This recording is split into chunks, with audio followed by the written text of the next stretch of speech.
tonight. On First at 9 this Monday, the 12th of January 2026. Halt or depart. Satyagraha launched against new education reforms. Former MP Vimal Veeravansa vows to continue campaign until the education minister resigns or is dismissed. Critical discussion. University lecturers threaten union action if government doesn't halt education reforms.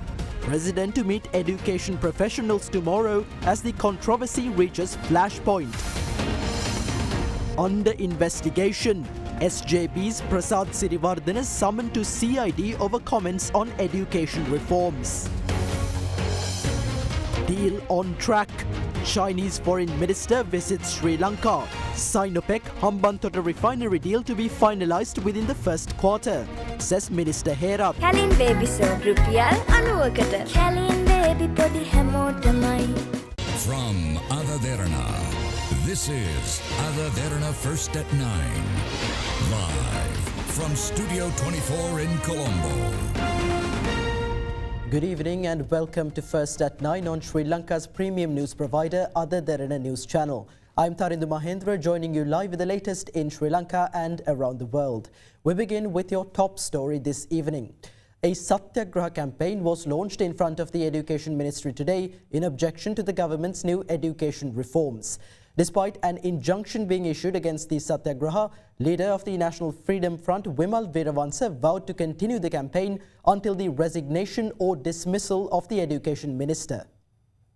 Leader of the National Freedom Front, Vimal Veeravansa, initiated a Satyagraha campaign in front of the Ministry of Education today in opposition of the new education reforms. Members of the Adults Standing for Children organization, of which Veeravansa is the convener, joined the campaign. A protest was staged prior to the Satyagraha.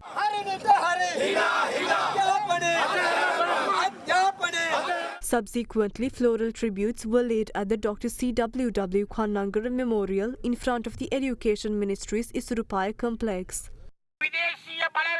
After appointing Dr. Harini Amarasuriya, a pawn of foreign powers, as Minister of Education, the government has moved to introduce education reforms detrimental to both the nation and its children. This proposed modular education system, primarily designed to secure funding from the ADB and World Bank, are fundamentally incompatible with the country's educational needs and national values. We are resolute in our opposition and will work to bring these reforms to an immediate halt. Further, we demand the removal of current Minister of Education. Members of the Adults Standing for Children organization, of which Veeravansa is the convener, joined the campaign. Public signatures were also obtained for a petition against the government's education reforms. Meanwhile, the Kadwala Magistrates Court issued an injunction against Veeravansa's Satyagraha.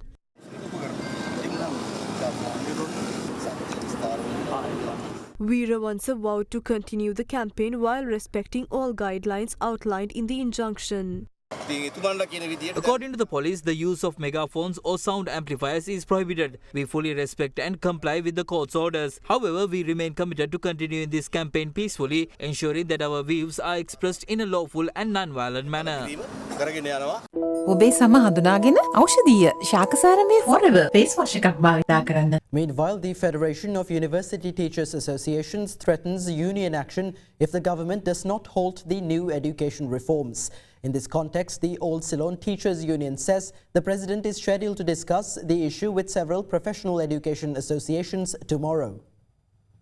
Several groups have protested, alleging that the modules introduced under the new education reforms reference inappropriate websites, contain material unsuitable for children, and that the overall process is irregular. Against this backdrop, former Minister Professor G.L. Piris, Pivituru Helaurume leader Udaya Gammanpila, and representatives of the Mahajanahana organization met Chief Prelate of the Malwatu chapter, Venerable Tibbatuave Sri Sumangala Mahatera. They requested the Chief Prelate to advise the government to suspend the implementation of the education reforms.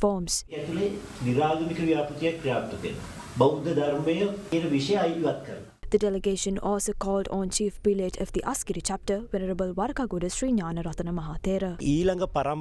The plot to make future generations less patriotic, which the Prime Ministers pursued over the past 20 years through NGOs, is now being implemented directly through the Ministry of Education. This vision of the government is reflected in these reforms. Therefore, we urge the government to withdraw the reforms as it is not capable of implementing them effectively. Samagi Jana Balawege parliamentarian J.C. Alawatuwala also visited the chief prelates of the Malwatu and Askiri chapters today and discussed the proposed education reforms. Meanwhile, the People's Struggle Movement staged a protest in Kiribati opposing the new education reforms. We have heard that the Prime Minister and the government intend to implement the reforms despite objections. We understand this is due to financial incentives. The ADB is providing $200 million and to secure it, they must be convinced that the reforms were implemented. We must unite and resist this. Meanwhile, several parties, including teacher principal unions, continued to criticize the reform program. These reforms cannot be implemented forcefully out of ego. Teachers, unions oppose them and the majority of the public is also against them. The concerns extend beyond the link issue to the entire system. The teacher principal union has decided to meet the president directly as the Prime Minister has been misled by those around her. Accordingly, we will meet the president tomorrow to hear his response. These reforms cannot be implemented in this manner. All stakeholders must be consulted. The proper reform suitable for our country must be proposed. A solution should be provided within the week. Otherwise, we will initiate a continuous strike next week with all parties concerned. The controversial education reforms criticised by many continue to dominate political discourse. Here's a look into some thoughts shared in the political arena in this regard. There is no point in a political outcast initiating a satyagraha. Launching a satyagraha might be the only thing he can do at the moment. During Veeravansa's last satyagraha, people donated food and drinks. However, people say today that they won't be donating food and drinks. The people have already reacted to the satyagraha. We will let him go ahead and conduct it. If this government were in the opposition under these circumstances, they would have brought university students onto the streets, staged protests, turned them into bloodbaths and pushed the country into terror in a bid to overthrow the government. This cannot be a mistake, it must have been done intentionally. That is why the entire country is demanding the Prime Minister's resignation. Even someone of very modest standing can understand that there is a serious issue here. We take no personal issue with the Prime Minister, but she does not have the knowledge or experience required to take on this serious responsibility. When I heard Harini's response to the no-confidence motion, it reminded me of Kehliya Ramukalla. When a no-confidence motion was brought against him, he too said he would definitely win. Now Harini provides the same answer. Is this the change they keep talking about? The thoughts being shared on the impending education reforms are testament to how late we are in reforming education. If people seek divine intervention to prevent the implementation of education reforms, it is clear that these reforms should have been implemented decades ago.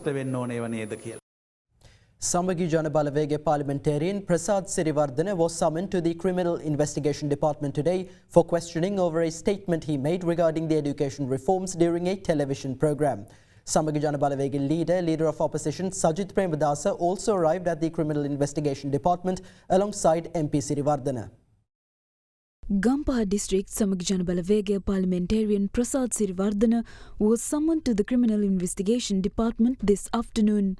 The summons were in relation to a statement he made during a television program regarding the education reforms. Samagi Jana Balawege leader of opposition Sajith Premadasa arrived at the Criminal Investigation Department alongside Sirivardhana. MP Sirivardhana left the Criminal Investigation Department after more than 3 hours. During questioning, I realized that the government has a strong desire to suppress opposition voices. Adults are responsible for the content in textbooks. Sex education and determining sexual preferences are two entirely different matters. By December 16th, I became aware of issues in these modules, but I assumed they would be corrected before publishing. This problem existed long before it came to the public attention. We urge the government to appoint a qualified Minister of Education. The incumbent is not suitable for this role.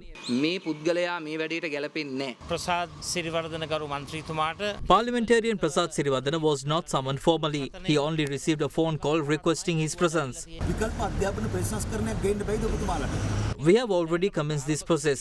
On Wednesday, we will discuss the matter on a broader platform. Can a single individual bring transformative and positive change to the country's free education system?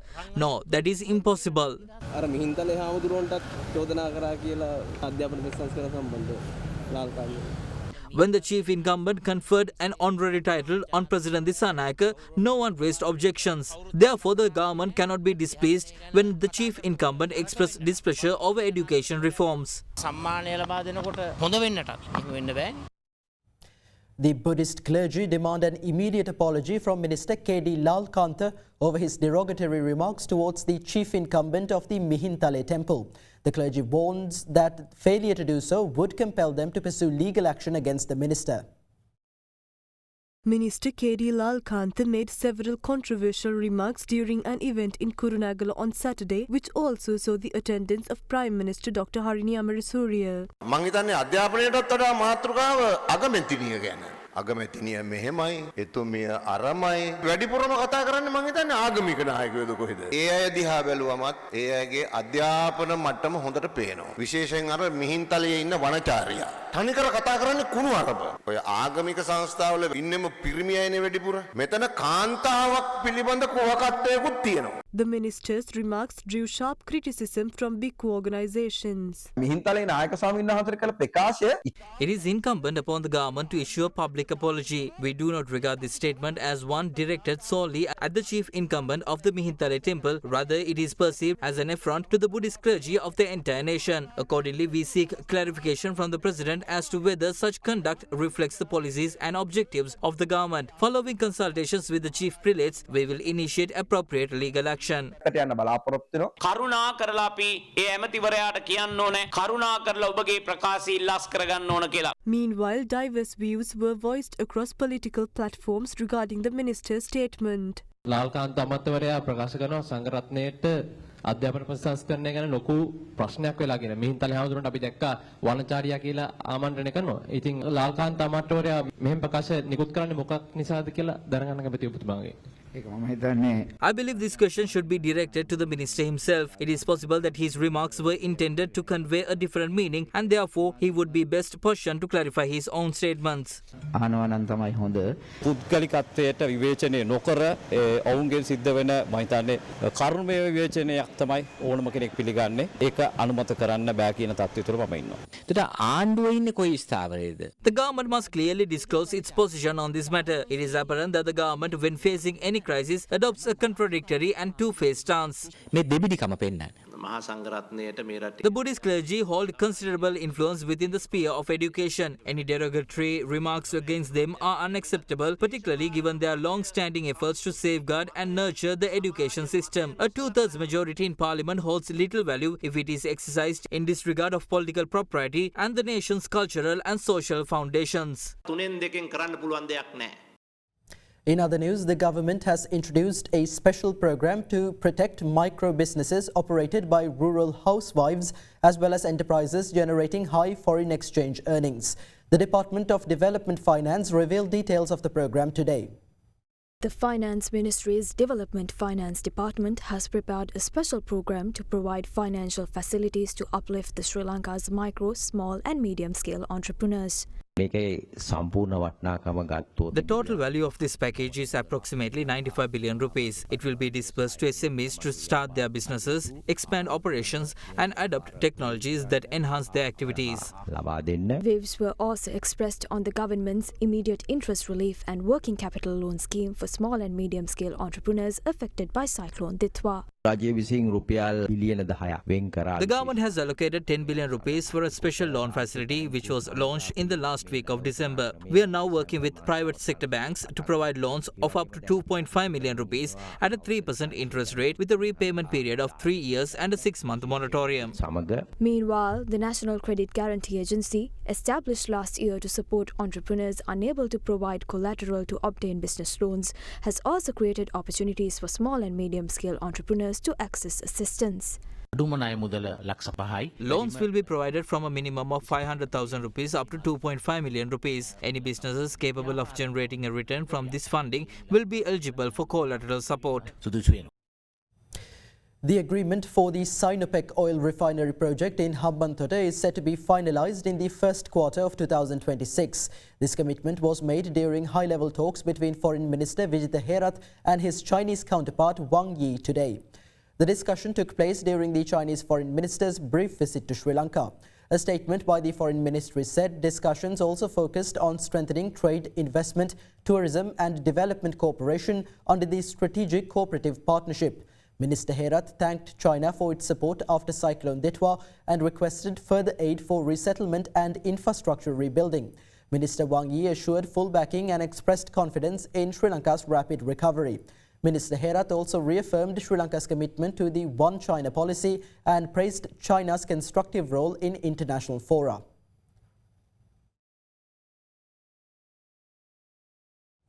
Meanwhile, a 100-foot Bailey Bridge was jointly inaugurated recently by Indian High Commissioner to Sri Lanka Santosh Jha and Deputy Minister of Transport and Highways Dr. Prasanna Gunasena. The Indian High Commission said the inauguration marked the beginning of the implementation of projects under India's $450 million assistance package for post-Ditwa reconstruction.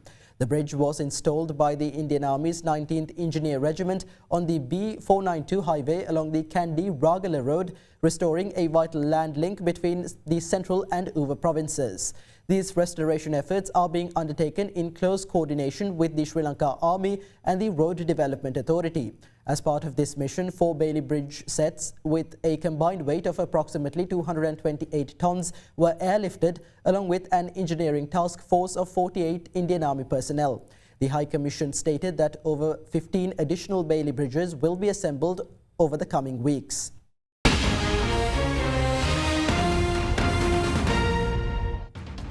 Welcome back to First at 9. Now, the skies over Ahmedabad came alive today as the Gujarat International Kite Festival, regarded as one of the largest in the world, was officially inaugurated. Marking a significant milestone, 3 contestants from Derana represented Sri Lanka at the festival. The 35th Gujarat International Kite Festival commenced on January 10th with the participation of over 1,000 contestants from 50 countries. The festival was held over the past 2 days across 2 major cities in the Indian state of Gujarat. In a significant achievement, 3 contestants representing Derana have been selected to represent Sri Lanka at the internationally renowned Kite Festival.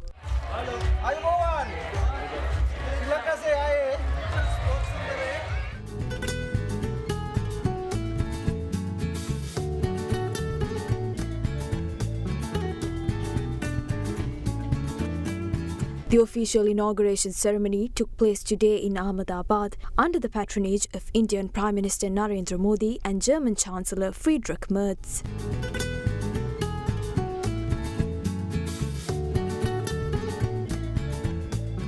The Sri Lankan-made kites were seen flying alongside other colourful kites that filled the skies during the festival.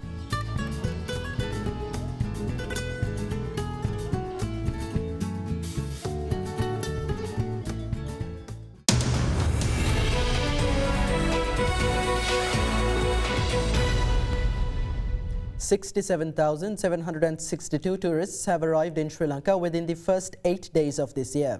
According to the Sri Lanka Tourism Development Authority, arrivals in January 2026 represent a year-on-year increase of 4,578 tourists. India continues to be the top source market in January, with Indian tourists accounting for 17% of arrivals. Russia comes in second, with the United Kingdom, Germany and Australia following.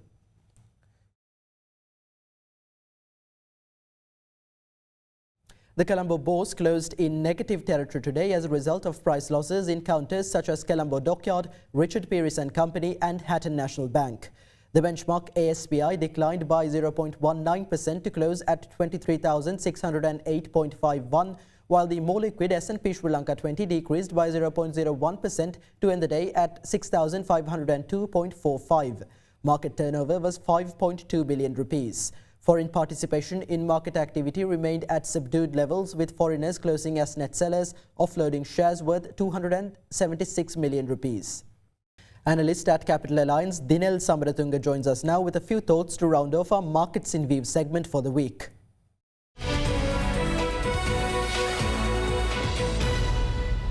The Sri Lankan stock market recorded strong performance during the week ended 9th January 2026. The ASPI closed the week at 23,654 points, marking a weekly increase of 3.46% compared to the previous week. Meanwhile, the S&P SL20 advanced 6,503 points, registering a weekly increase of 5.12%. Market activity strengthened notably, with total equity turnover rising to LKR 33.24 billion, nearly doubling from LKR 16.96 billion in the previous week, reflecting heightened investor participation.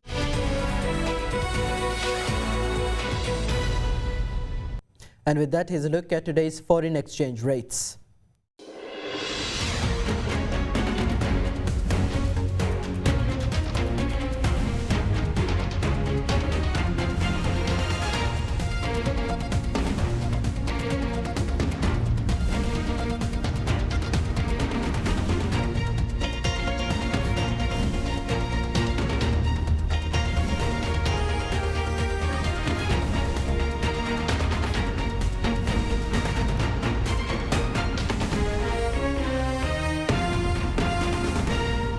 That's all for tonight from First at 9. Thank you for joining. Have a great night.